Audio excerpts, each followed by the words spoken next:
Good morning. Alrighty, so Legendary Tales, week 4 patch. Might have come out half a day later than usual. I saw it on Saturday morning. Just Sunday morning right now. I'm going to do a recording if I may. I might just change my trimming a little bit here on the camera. Whoa. It's not much better, maybe a little bit. Could have done this before I began recording. I normally do. Alright, so there's a few things I like to do before I record. So today I'm coming in with uncharged controllers. Who does that? I mean, they're not flashing at me saying they're going to disconnect, so we'll see how that works out. Apologies, I moved my Gorilla Pod just a little bit to try and make the front lens. See, there's a little dot in front of the front lens now in the bottom right corner. It's a nice depth of field thing because it's so close. Even with a tiny camera sensor. Tiny camera sensors, doesn't matter what aperture they claim. They claim f1.8. They're probably equivalent to about f7 or f8 or something in on a regular big size camera sensor. You know, f2 lens. Oh, sorry, f8 lens on a big medium format or a full frame. You know. F5.6 on full frame, just flog. F1.6, a little camera phone.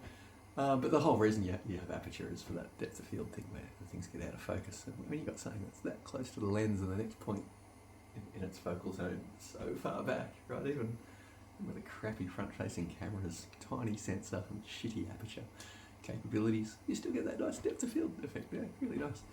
Anyway, longish lead-in, wasn't meant to be one. I was just going to talk about my difficulties. So, my process when I turn on, I've got one extra step over the average user, which is turn the console on, which you can do through the controllers. Turn the headset on, because I use a Bluetooth earpiece. I have a little box. It actually turns on when the console turns on, and I just have to pair them.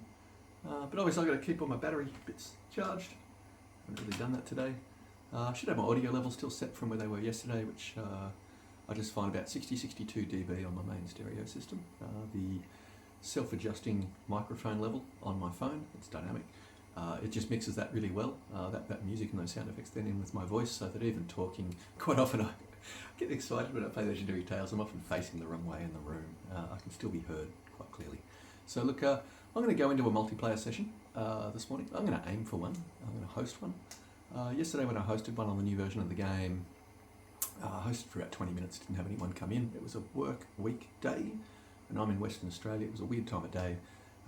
That being said, having done so a couple of days earlier, the exact same thing, earlier version of the game, hosting a game, I had people joining, a few people, within 10 minutes. You know, like it was pretty easy to do. Yesterday I was playing online with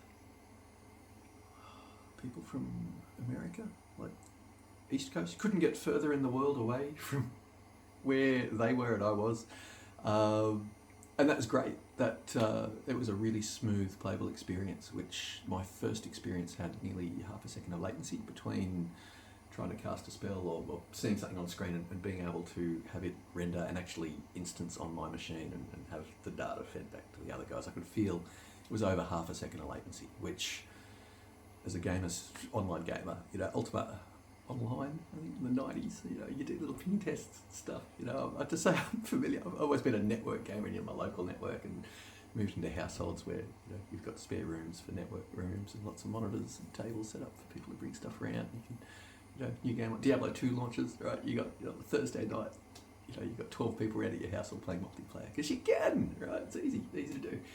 So I'm a big fan of local network multiplayer. Of course, bandwidth of networks has gotten wider over the years. So I'm going through a mobile phone, 5G. It's got a lot more bandwidth, so it pushes, arguably per frame, a wider bandwidth, wider pipe. And that, your latency or your ping is a factor of a few things in terms of you've got to send a certain amount of data.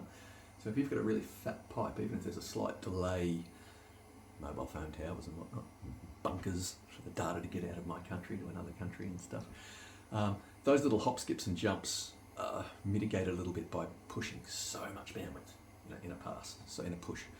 So gaming through a 5G phone is very doable. I'm in a house with fibre to the premises. I used to pay for a fairly premium plan. Depending on on which telco I go with, the quality of the 5th generation phone network varies a lot. So here in Australia, we're not on Wave. It's a little bit different. But it's all kind of moot. For the point of starting this video, I've just one of the many extra things I need to do. I need to actually put a network up because this is like a secondary console. It's not authorised to approve purchases, and if you can't quickly check the internet when it's starting up, it just won't start. So anyway, I did want to just make sure I've got sound, so I won't put this earbud in until I hear the in-game music. That being said, gaming on consoles is pretty easy to do. Like, really easy to do. Look, I unplugged my helmet yesterday, first time in months. I was plugging drives in from the front of the console. That being said, they're a funky little console. Just like on a computer, if you're using a USB DAC, you figure out which is your best USB port for low noise recordings. And on the PlayStation console, it's the USB jacks around the rear. Make no mistake of that. There's a lot of people on the internet talking about if you're going to use your USB output for audio. It requires a UAC 1, like a USB 1 mode. Most DACs stopped doing that in about 2012. Limitation of, I don't know if it was 16-bit sound, might have been 24-bit sound, but 96 kilohertz. So anything that claims 32-bit sound or 192 kilohertz is basically not in a UAC 1 mode. Quite a few audio companies have their multiple firmwares. I know with the afar products, you can flash a firmware that's compatible with Nintendo Switches and PlayStation consoles. There's a few others, JDS Labs, I think, are doing it. Yeah, and if you put on a UAC 1 mode, Grace Design or a Cambridge Audio, you can just go into a menu and you can change the USB configuration from UAC 1 mode to UAC 2 mode. Something like Cord Hugo's actually got 2 USB jacks on it. One is UAC 1 mode, one is USB 2 mode. So it is a thing. We have moved forward from UAC 1 mode. It's a pretty good limitation for the console companies to kind of force us into their ecosystem of buying their hardware for headsets for hi-fi, which you can't beat. I mean, after PlayStation acquisition of Odyssey, the new PlayStation headset with planar drivers and the price point that's on it and what it actually does is just unbeatable. Plus it's designed to go over this headwear. I mean, I use a lot of big headphones that kind of go over this headwear, but I prefer the in-ears, a bit cooler. So it's summertime over here. I normally never, and when I say never, I mean I never game without the aircon on. It's fairly early in the morning. I'm trusting on the fact that it's a coolish day. I've got my fan blowing on me, but the fan is for locational information. If you see it off to the side, so I think at this stage of the game, the screen on my telly is not active, showing what I'm looking at. So, maybe, yeah, looks like it is. Okay, so there's a little fan there. If you look at it, it's vertical, very vertical. It's Dyson. It's just no blades, arguably. Which is great.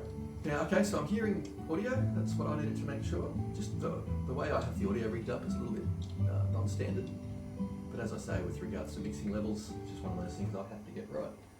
All right, so I will now drop the overhead lights. I do believe when the overhead lights are on, I get less askance from the console before I begin to just establish the boundaries and make sure everything's working.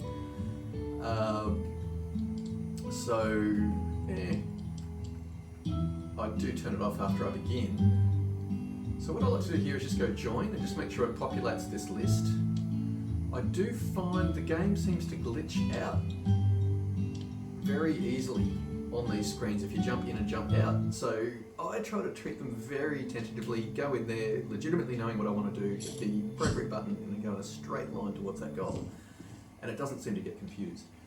When it does get confused, which is for me every second boot, I just find that either closing the game, but basically going into the console's networking, go to the network screen and force it to check your network speed. Get it to recheck its NAT, network address translation lookup.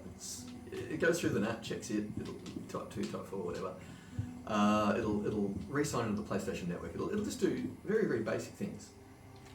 But every time I've done that and then come back into the game, the list populates in the multiplayer mode. So the multiplayer code is solid once you're playing it. I have had a game drop, but it was with people on the other side of the country where my experience was less than ideal. When it did drop, the host of the game became another player. Look at that, that's a level 1 Ice Bolt spell. It's only got about a 1 in 100 chance of actually doing the freeze on them. If if I up the level of the spell, I can make it so the duration of that delay, that freeze, lasts a bit longer. Oh, how do you miss at that distance? Foveated targeting and everything. To be fair, when I first got into the game, I could basically not miss with the bolts. Now, it is true, when enemies are walking sideways to you and they're at a pace, you can't shoot where they're about to walk to. But as magic missile spells go, none of these are officially a TSR or who bought it, the Card-Pocalypse people, Magic the Gathering, Wizards of the Coast. The magic arrow, technically the realm of the Dungeon & Dragon spellbook, it hits its target guaranteed. That's the point of it, is a low-level spell. These ice bolts don't have that in their description. So I don't mind if I have a hard time shooting an object that's moving in a particular way. But I feel that my spells have gotten more powerful. Alrighty. One of the things I like to do, and I'm sorry if the people at home if I'm doing a commentary video today, it wasn't really my intention. I do plan on having people join in. We'll move on to a gameplay video. If anybody looks at the ribcage of the skeleton up there, now it's hard for me to do. I have to look elsewhere on the screen so I don't force it to foveate that zone. I'll look at the fence posts in front of me there. But the ribcage, so again, I'm looking at the fence post, I'm just going to point roughly where the skeleton is. You're looking at the ribcage on that skeleton. To achieve the resolution, the fidelity like this on PC, on a projector, right? So I'm using a Sony SXRD projector. It's a LCD technology where it doesn't really create pixel edges. It's actually, as projectors go, and I've used some nice ones, Sigma lens, Marantz projectors with Sigma lenses that are worth 5 figures type thing, and a lot of seven grand plus projectors. But you're buying second hand, don't get me wrong, I don't spend $12,000 on a projector. But these are the things with the best fidelity, and I love, like 720 on 120 inches, 720 res, 1280 by 720. It's quite doable. You put your fonts on, your subtitles on your movie, and you look at the pixel, sure, you will see pixel structure. But if you go back a little bit of distance from the screen, you're generally pretty good. And unless you're playing Spot the Pixel, you're not really playing a game of Spot the Pixel. You don't notice it.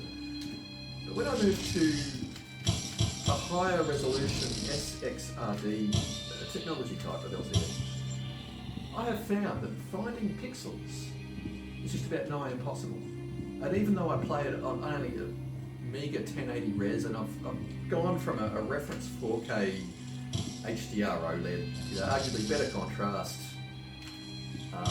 better brightness, and they're the two things that matter with the television more than resolution, and the fact that it's got 4K resolution with proper about 800 lines of motion resolution, which just about no 4K's tellies have.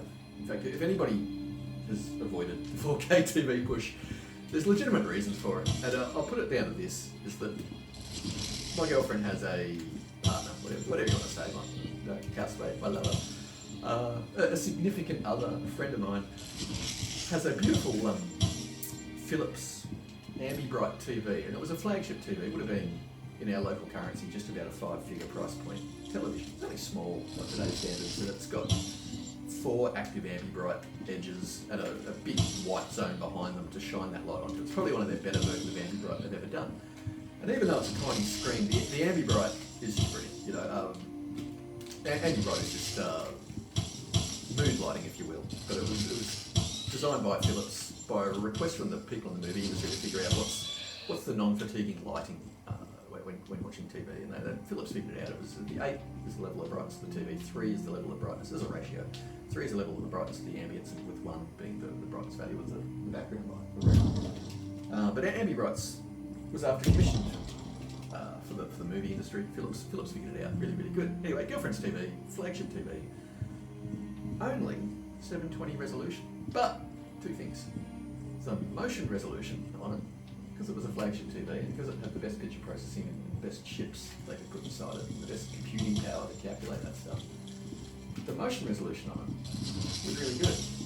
Now, I've owned quite a few flagship televisions, And I also think it's also, but I mean, yeah, I was a Tube TV guy, and I've had one of the flagship monitors and I'm not saying this is bragging wanky, right?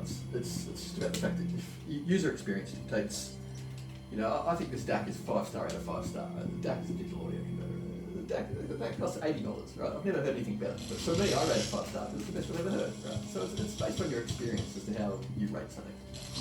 And most modern screens are just junk. They claim incredible specs, 4K, amazing colours and contrast and whatnot. But the fidelity and the stability of it is just useless. It's called motion resolution as the feature. It just doesn't make the spec sheet, right? In audio, certain things don't make the spec sheet, like slew rate, the things that actually matter. But in TVs, motion rate, which is how much pixels your television actually shows when it's doing frames that are in motion. The one frame is different to the next frame. How does it handle the changing of the pixels on the screen? So most TVs require that you be in arguably your non-gaming mode, where they essentially double the pixel resolution rate. But by doing that, they add a latency to the rendering of the screen. So most gamers won't be in that mode. And that's why playing on this Sony SXRD, for the point of my RAM, got different screen technologies. I think I'm full. And the Sony SXRD is, there's no pixels and it's full motion resolution. It's my girlfriend's resolution on her telly would be just shy of the 720 vertical height of her set. She probably punches above 600 lines of vertical resolution. I've had plasmas that do their full resolution, their full motion resolution in like 1080 lines of motion resolution. So there might be a 20 to 50 millisecond delay for the picture to get to the telly in the first instance, but when it does, all the vertical height, every single pixel is represented. Now, does anybody care? Well, you don't know something until you've tried it, right? So, why does it matter? Okay, when I play Skyrim on, I'm trying to think, crappy, just on a regular telly, right? It's just blur, blur, blur, blur, blur, blur, blur. And,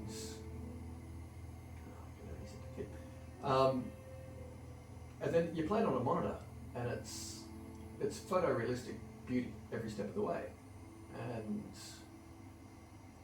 when I play it on TV, I find it very frustrating because it's just blur, blur, blur, blur, blur, and then when you stop touching the button, it transfers into this really sharp photorealistic picture of whatever you're looking at. But then as soon as you touch the movement button, it just goes back to blur, blur, blur, blur, blur. And unless you've experienced it, you won't see it.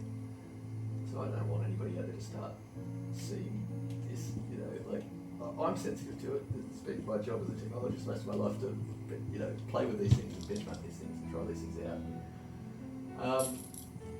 Right, so that should get me out of trouble. Leave the portal up, the next person might be able to, no, I'm a fair way down. I'll throw a fresh one down. Alright, so, yeah, girlfriend's old TV was 700 odd lines, 600 plus lines of resolution, which is more than most 4K sets nowadays. A lot of 1080 sets, the best ones were pushing 600 to 800 lines of motion resolution. When 4K TVs first hit the market, some of the best ones were pushing over 1,000 lines of motion resolution, which they kind of had to, because that's what the plasmas at the time were doing, the good ones. They were a noticeable fidelity step down, and that's the truth. As 4K has gone on, UHD sets, and everybody's wanted to bring the price down, whilst claiming greater brightness and greater pixel substructure and all sorts of stuff. And that really what they're doing is they're creating situations where more computer processing is needed behind the scenes. And they know that next generation sets can drop that. That at the moment they've just got to benchmark well. And once consumers say, oh yeah, these sets are great, then they start building them cheaper and cheaper and cheaper. And the average person just wants size. The average person doesn't really want high quality screens. They cost too much. Same as solid state drives. Nobody really wanted to pay the money on solid state drives. So we've had like 12 years of solid state drives just getting worse and worse and worse. And anyway, to say, oh no, but they're technically quicker. It's like, yeah, but their reliability has gone from 100, nearly the best you can get to pretty much the worst you can get.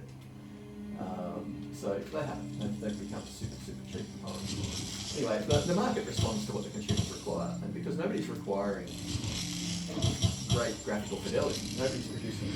So, getting back to this game, why does any of this matter? Right, well, as someone who's played with really high-res PC screens, really high-res, and super central of my life, and I generally had a flagship video card and always pushed my boundaries with multiple monitors at the highest refresh rates and whatnot.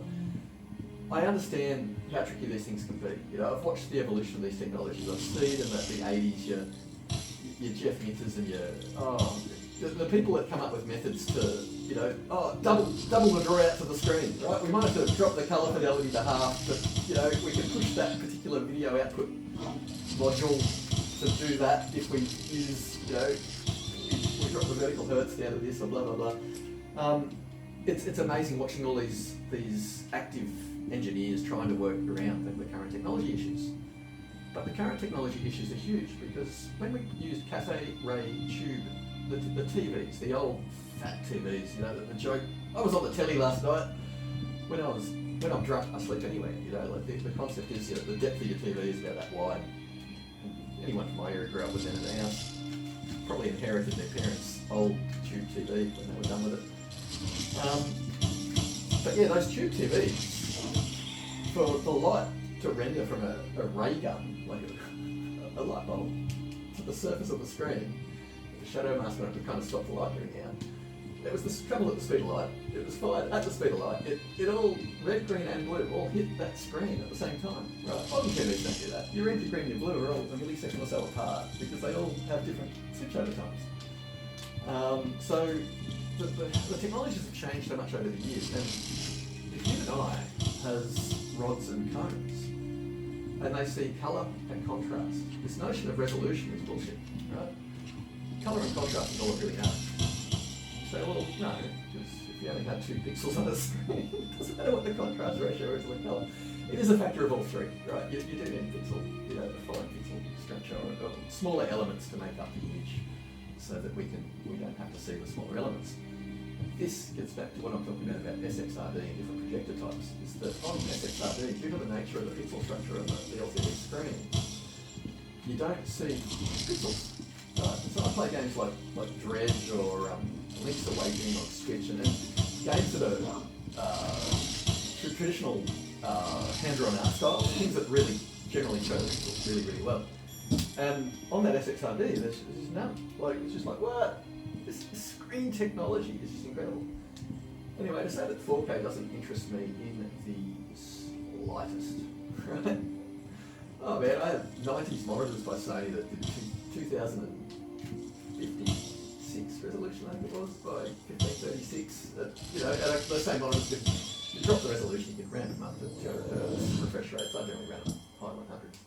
Again, 90s, right? It's all been done before, and most of the time we find that the technology evolution is just the bullet points on the spec sheet, not necessarily to make a better product, right? Like when they started selling us 4K sets, they could just leave 4 1080 sets all attached, use a different chip to drive them, and they didn't have to retool any of the screen production facilities around the world to sell us a technology that none of us wanted.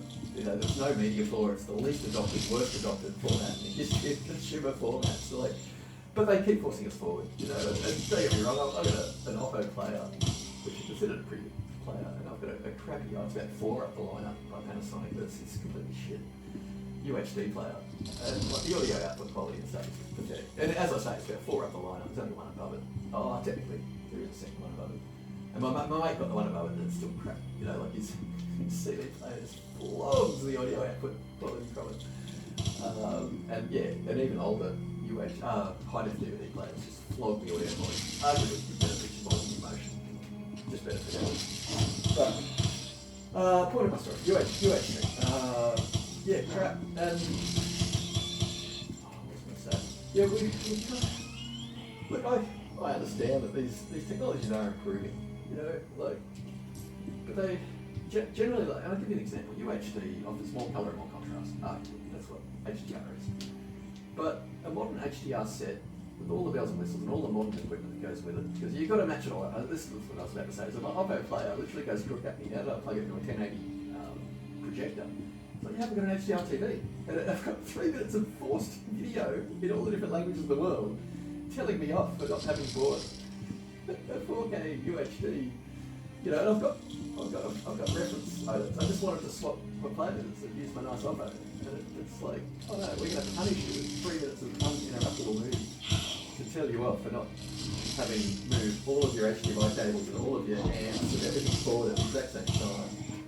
I rejected Dolby Atmos for a very long time. I prefer my 300 amps from nearly, basically 2000, was the last good audio quality 300 amps but still being built when they had to compete against actual 2-channel. So yeah, consumers, we buy those on spec sheets. We're all white belt consumers. We're all easily misread. We think that 4K is the best thing since sliced bread, but the reality is with 4K, when the motion resolution is, on most sets, about 300, 400 lines. On some sets, that's with the line doubling technology in place that actually delays the draw of the screen you wouldn't be able to use during gaming. So the reality is, on average, most 4K sets have about 300 lines of motion resolution. The really good ones do about 600 lines. That's in the modern market. Now that the prices have come down on them, nobody wants to spend the money. You don't get the 800 lines motion res sets. That was about 5 years ago. The 1,000 lines motion res sets, that was about 8 to 10 years ago. You know, and nobody wants to use those screens now because they're not HDR compatible and whatnot. Right? So as consumers, we've moved past the technologies that we built, and none of them that we've got in use at the moment are really delivering on their promises. They look good on spec sheet though. They sell, but they're not worth buying, and that's the reality. So yeah, using older equipment of good quality is, I would argue. They say the meek shall inherit the earth. I'm a big fan of older equipment of good quality. I do believe you get what you pay for, but we don't want to always pay for it. So I like buying second-hand stuff that's done its run. Somebody else has had it, moved on. I don't mind driving out to the really richy suburbs and pick up stuff second-hand. And the price points of people in those suburbs selling stuff second-hand, oh man, they just want to get rid of it. They don't want quiet pictures of people knocking on their door. They don't need to get 100% of the money recouped on it. They're quite happy to basically let you know, like, oh yeah, it's a great toy, and I'm selling it super cheap because I can, you know. And it's the best purchase you'll ever make. I always drive to the beachy suburbs of the nice houses to buy my second-hand shit. You know, I don't go to the crime suburbs to buy my second-hand shit. I don't look about crime. It's that simple. And I'm really sorry if you're a nice and legitimate person and you live in a dodgy suburb that I won't buy second-hand goods from because of stereotypes and judgment. You know, I just ethically at night, I want to sleep. I don't want to support crime. So, anyway. Yeah, so all these technologies are coming out, they're not that impressive. And yet you put on one of these masks, and I'll go back to Sony as a misrepresentative, as all manufacturers have to be. When they were selling the HMD3, the head-mounted display, that they made a version 3, a TW3 I think it was actually wireless. You had to have a little external box for it, for picture processing. But it claimed 1080 resolution when the headset before it didn't. And yet the pixel structure on both of the sets hadn't changed. But the reality was you get an extra resolution from these screens by the notion of left eye, right eye. And so they've come to realise that if you've got a 1280 by 720 pixel structure LCD on one eye and the same for the other eye, depending on the way that the headset works. A lot of headsets in the modern world just use a cheap, shitty Android screen, a smart stand like an Android phone, and just have one eye see the right part of the screen and the other eye see the left part of the screen. And the resolution of those sets is like half of what they're claiming compared to technologies that do individual structures.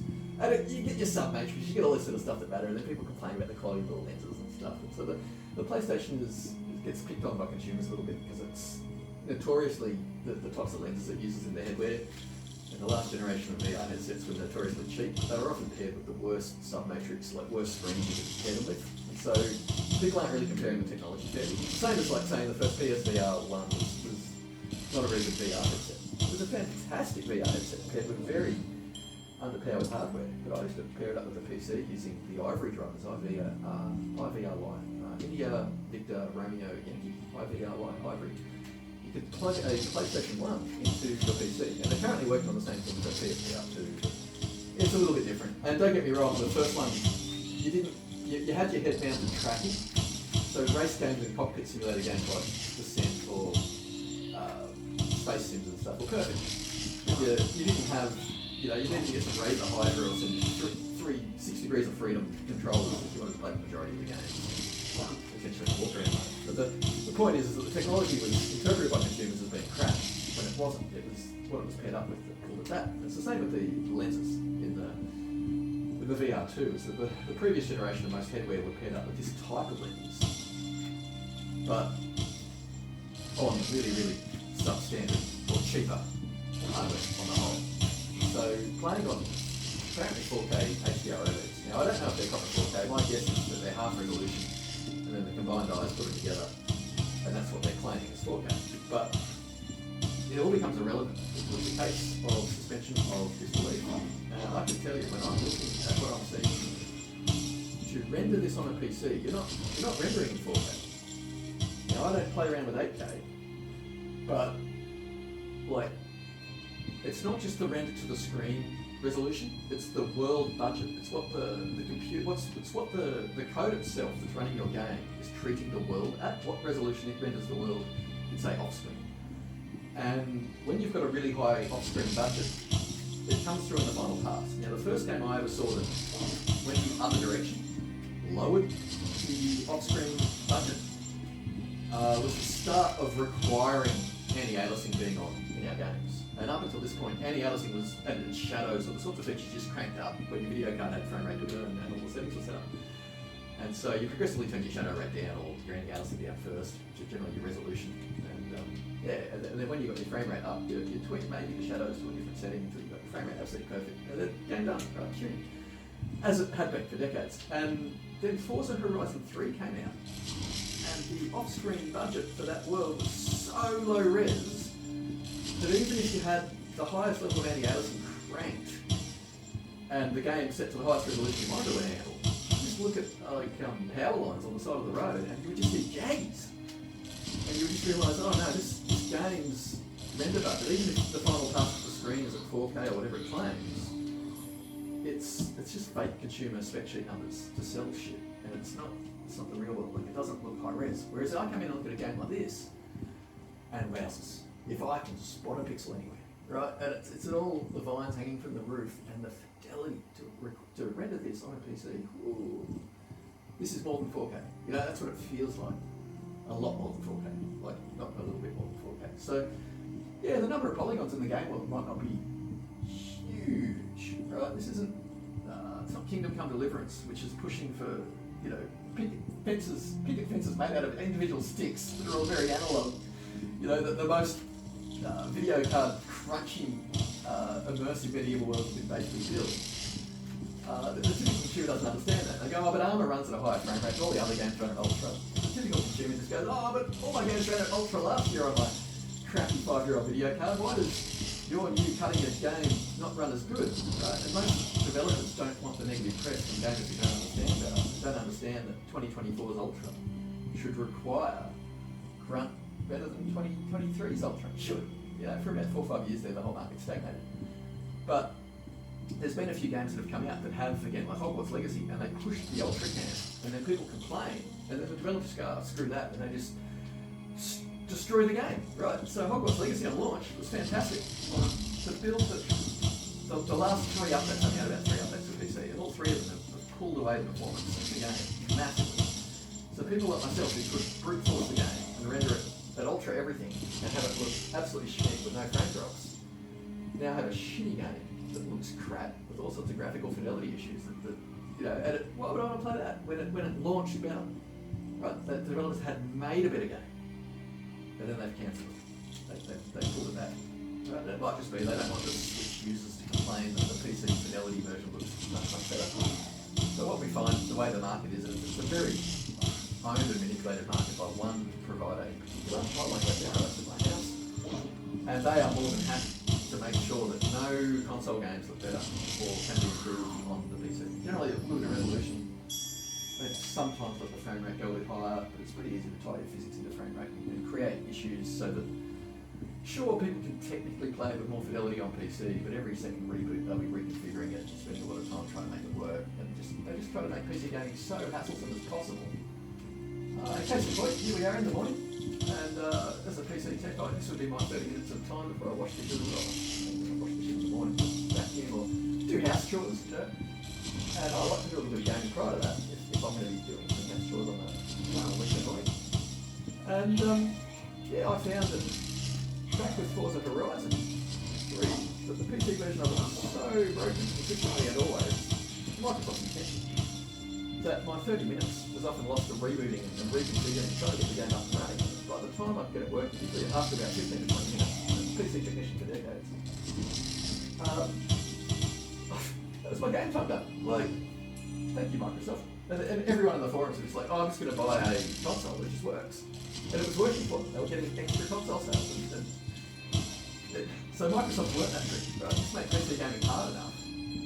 And I mean, I've got a brand new laptop with an OLED screen sitting on a bench in dead because that's a bug that's been around since 2018. That Microsoft forces a firmware update for your battery, but won't let your machine charge if your battery is below 25% battery power.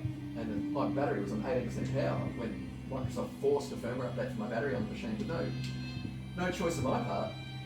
And then that was it. I could no longer recharge my laptop. And the way to fix it, it's like there's tiny little torque screws on the underneath, and I can remove about 10 of them and physically remove the battery, and I then don't have to send it off to get fixed. But do I avoid my warranty if I crack open that machine? You know, sure, I opened my first business fixing computers in the early 90s. I can't even service a modern laptop. So, you know, it's not really allowed. It's only a couple of months old. It's, oh wow, the lamb. Okay, so I've made a bit of an error here. I'm going to take that guy out. Some really great paste notes. Make me think that maybe another play. Oh, that's my second chance. I would have died, but I've got a special helmet. I'll show you once this moves down. I picked up a legendary in one of my play sessions before the new patch, where I think the game had glitched. And I was running through the first dungeon as a 4th or 5th level character, and I was drawing these boss fights, which I'd never seen, even running into that same first dungeon as a 15th level character. I'd never seen these like first corridor mini bosses, really tough, surrounded by tons of henchmen. And it was like, what's going on? And it was dropping all these cool things. So 1% mana recovery after each kill, 24% extra gold, 1 extra armor, 2 physical resistance, 1 punch penetration. Ignore all that, but the cool thing on the top of it looks good. Second chance, right, so second chance, magic point 0. If the caster's health falls below a certain level, enemies within the range of the caster will have their speed severely reduced for a certain amount of time. This ability cannot be reused until the caster has recovered their health to full.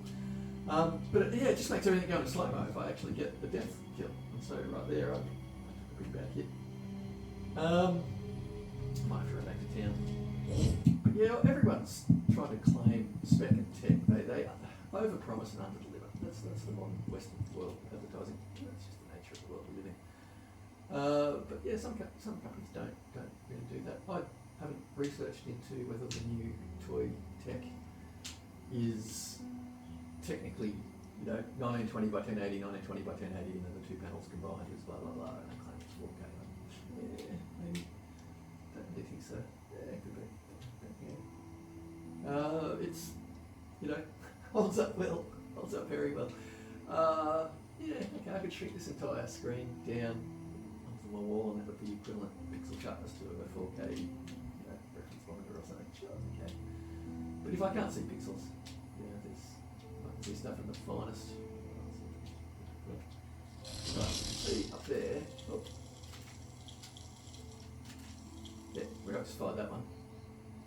There's a tiny little bit of timber. It's probably petrified wood or something, but it's got a little bit of timber right at the top there that just branches out, and the fidelity of that is just incredible. Yeah, probably it's left eye, right eye for how it achieves such fineness, definitely. But look, I just wanted to get the session in this morning before I threw in some wheat picks. It's probably time that I stop and do some food. I mean, if I'd had a party of people going, like, continue gaming. But I'm getting the feeling that my game might not be visible. I think that's now 2 days in a row where I've gone to the multiplayer, looked at other people's sessions, and then when I've gone to create my own, I don't think it does that. So I think what I've got to do is, in PlayStation, go to the networking, restart there, just make sure that I do the test on the PlayStation console so it says hello again to sign into a PlayStation Network. And then if I go into the game and just go host without looking at the join screen, I think it might work. But have hosted, have done well. Oh, as I say that, my good buddy Cancel's just turned up. Right, I was playing with this the other day. Let me just check my vocals are on. Yes, my vocals are on. Okay, Cancel's mic is muted. Cancel, I'm recording, not live. Oh, have you got a cat mask on your bloody helmet? Oh man, that is the nicest looking helmet ever. Yeah, so that sounds like yeah, let's go adventuring. And yes, and permission made if I just keep recording. That's all good. I guess I feel like I should say, put your hands up in the air and wave like you just don't care, if you really just don't care. Yeah, okay, cool. Maybe, no, it's down at the waist saying you do care. Oh, we are clearing out the zone. A little bit lost now, I think we're going that way, yes. It's kind of easy to see the way that the game doesn't want you to go based on the way the level's built that holds you out of it.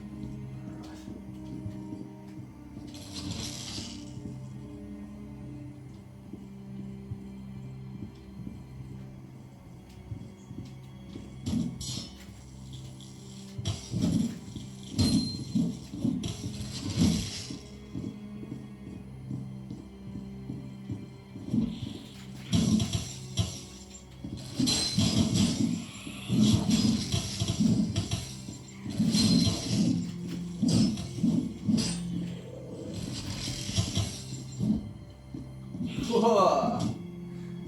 You guys doing up there behind that bloody concrete pillar? Stone. Oh, here we go. Nice.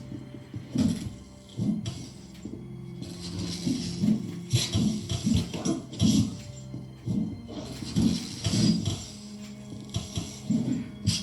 He's done it. Oh, arrows.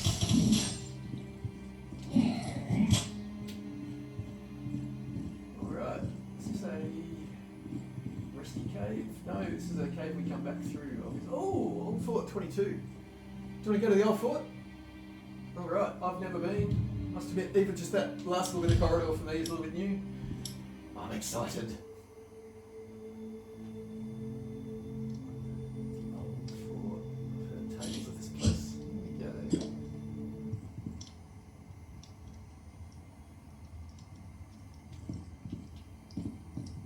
Oh, I might need 10 seconds of battery management.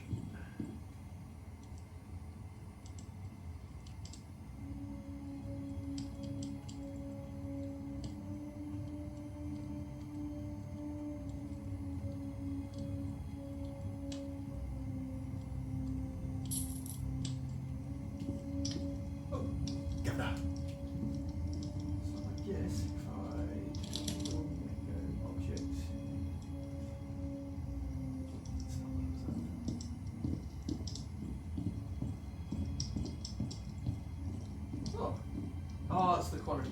Okay, so we'll do that.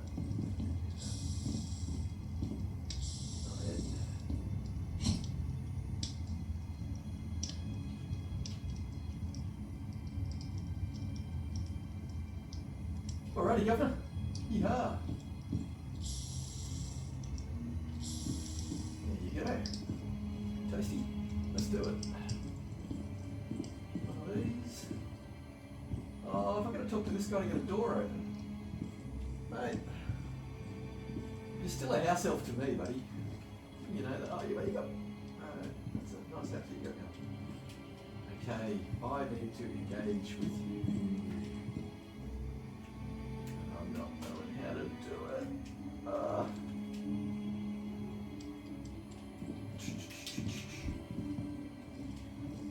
Dude. Just. Okay, I've missed. I probably need to do the dungeon prior to this one. There was another dungeon at the start of the Goblin area, which I've not done. It seems like the game is locked off. So. Interesting.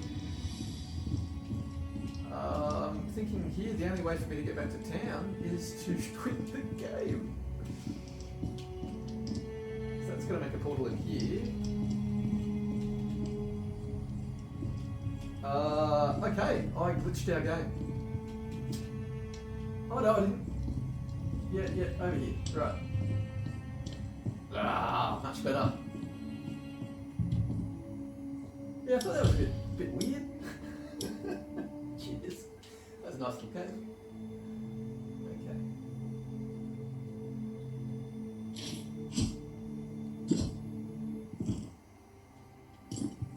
Yeah, I think I'm going to prove to his family I'm worth employing before they... Oh, we've redrawn this area.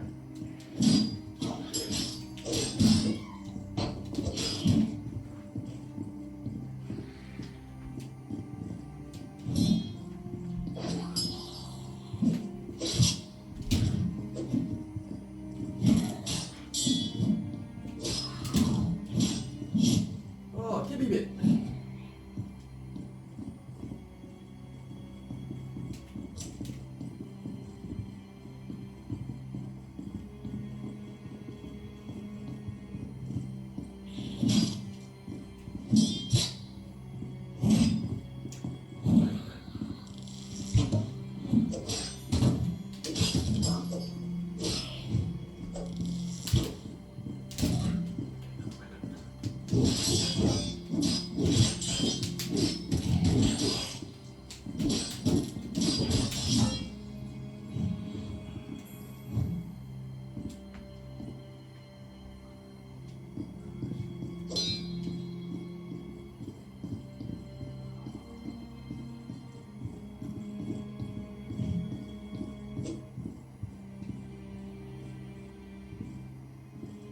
Yeah, you go through that door first. I don't want to meet the butcher.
I'm not a very accurate spellcaster. Yeah, so I got my spellcasting license in the bottom obliques.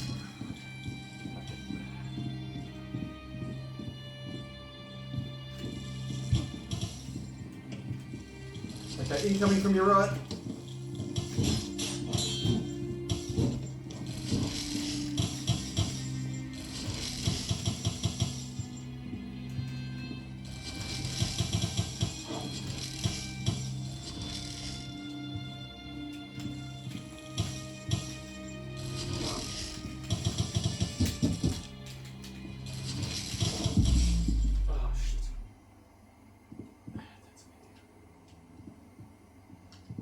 Oh, Governor, if you want to throw a portal down, I will be with you shortly.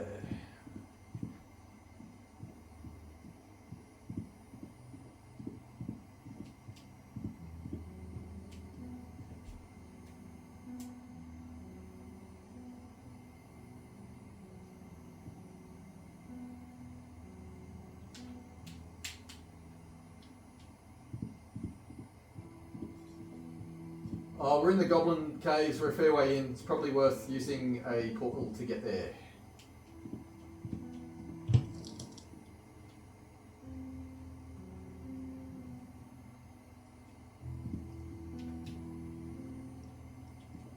Kesler, mate, if you can hear me, can you throw down a portal for... Ah, thank you.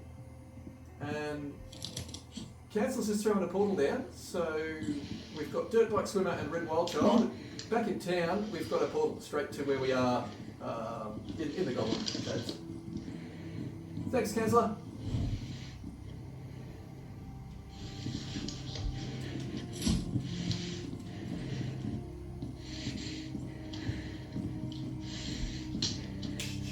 Oh, nice one.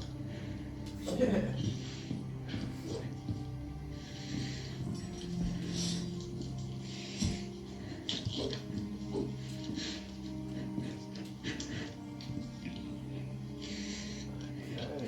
Okay, so I'll put a portal down too, just so there's another one here.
Seen better days.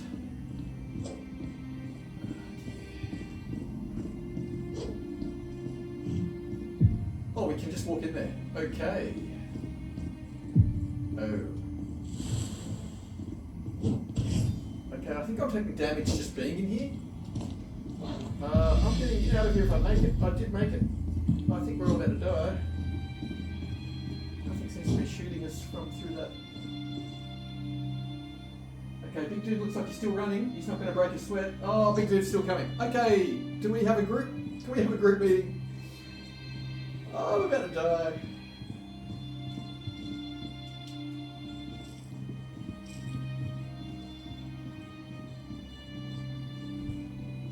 Okay, they're still chasing us.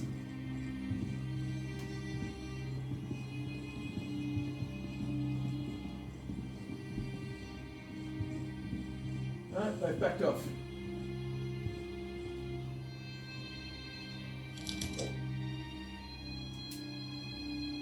Alrighty.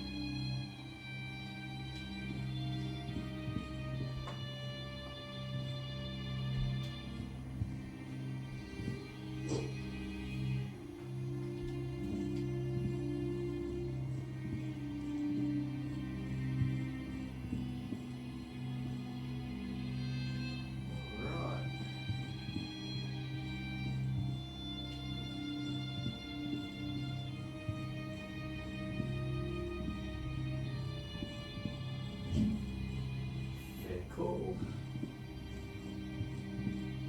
Figured out where to go. Climb a giant set of stairs as if you're on a pilgrimage. Snake.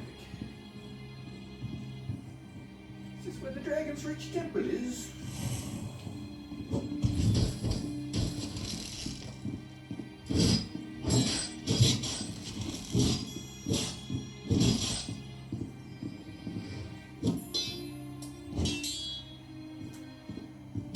Love to watch you work.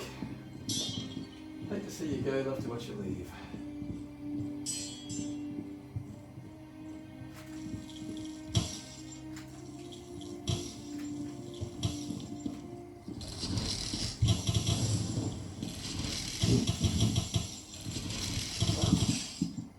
Oh, and that's me down.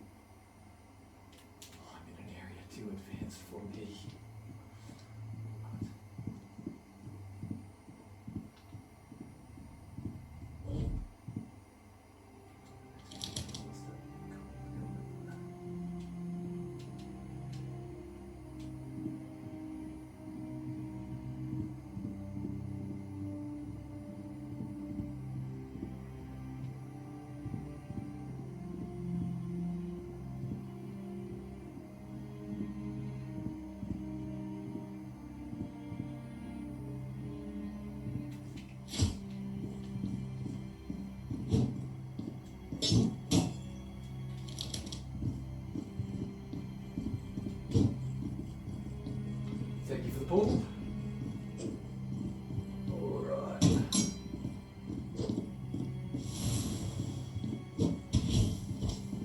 Nice.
Ooh, I lost everyone. That would be why I lost everyone. Okay, so I'll probably make a run to the main menu there. Just to do so from a safe location. Go back to town. Alright, so I hope nobody joins this session in the next 10 seconds or so. I'll probably could have locked it. But no one else about to close it. Save and main menu. Alright, so I got to party with a few people there. Not bad given my controllers were on super low power basically before I began. I got one warning message while playing. That was the case. But that was a good long gaming session without having to run the aircon. Just a cool time of morning. Wasn't too physical, I suppose, throwing spells more than swords. What a great game. Great game. Right, so two of those people I had played with a couple of days ago. It's good to see. You know, there is definitely a community out there when you look at how many games are running at any given moment. And I turned off crossplay just to see who's the PlayStation element here. And the list didn't go down. Like, it's huge. Lots of games, just about all lock sessions. You can tell there's a Reddit thread or a Discord thread out there somewhere where people are all meeting up. And, you know, or people as groups are brought it together and are just meeting up and doing their online, their gaming sessions together. But in a virtual world where they get to physically swing at other people, you don't have to subscribe to your friends. Oh, I'm going to swing my battle axe at that guy's neck. Oh, okay, well, roll the dice to see if you hit it. No. You hold your battle axe in a certain way and you swing it in a certain way, and if the opening is there and you connect with his neck, you'll do the damage, right? Like, this is a walking action role-playing genre. It's fantastic, and it's not a I threw a spell at you, you get down on the ground type stuff like it would have been 20 years ago. No, there's a computer, there is a game master as a DM that's regulating the rules and making sure that the things that are meant to be happening are happening. It's the perfect immersive world. For me at the end there it became a little bit hollow, a bit empty. But then fortunately when I went into the menu and checked, everyone was gone. So I don't know if my hosting of the session glitched and then other people got lost. Obviously, I guess the number of people you play and the number of microphones are on it increases the need for the bandwidth.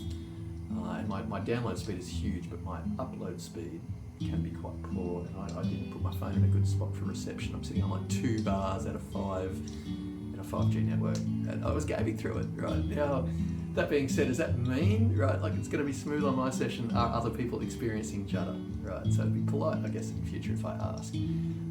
The minimum I should do is put my phone in a good reception location, and when I do that, I find my upload speed seriously flogs my fibre to the premises, and is up a few notches. Now you can say that the latency of that first hop, whatever, mobile phones, not ideal. Some of the phone networks actually have their own gaming networks or have different ports. I guess arguably a different pipe to certain gaming networks, and that can, some gamers join certain telcos because there's an advantage. So do your own research and whatnot. But look, that was multiplayer gaming. That for me was a lot of fun. I can only hope that for the others it was. It's an addictive playing session, really is. Oh my lord, just like real D&D or real role-playing, tabletop role-playing. You just want to get back there. You just want to continue to do it and continue to use those skills and continue to use your brain in real time, thinking of like, what's a dynamic, fun way to handle this. I saw quite a few new enemy types today. Well, I saw different variations and reskinning of enemies, but then also skeletons with bows and the changing up of the weapons, and more so the combat strategies when you're up against 3 people all running at you with swords, right? You're dealing with melee and you just put your shield up, sure, but when you've got 2 or 3 enemies trying to line you up and pincer you with like distance weapons and like, right? So I'm starting to see the tactics kick in, I'm starting to see the gameplay difficulty go right up. I'm now pushing into an area a few levels higher than I am. I've taken no perks, arguably, for health up and stuff. I think I've spent about 3 skill level points. I think I took 20 extra health points. I took a shield that gives me 2 extra armor class. A bonus if I'm wearing a shield, I get 2 extra armor class. I think that's about all I've basically taken so far. And that's how I play most RPGs. I just save those points. When I finally come across a point in the game where I can't make any progress, then I go, okay, the game balance is such that you can basically walk through with a low-level character, not leveled up, not be the best player in the world, and you can still clear this section out. I like it when I have to use my ability points, when the game world's a little bit tighter than that and forces the cohesion of you've progressed, here you go, here's your next piece of cheese, and here's that new section you can now get to and actually do, because that new piece of cheese really helps. This game's got a lot of that happening. It's really good. It's like really, really good. It'd be up there in the top 5 I've ever played. I mean, Ultimate Underworld and stuff. And some games like Dungeon Master had really unique or niche spell systems.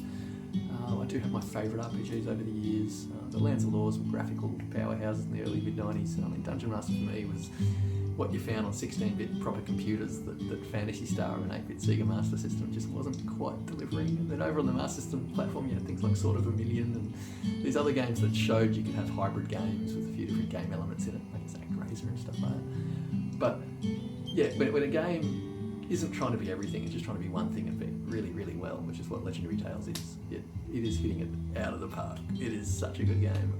I would say it's an absolute, please add it to your software library type purchase. I don't know the devs, I'm not connected to them.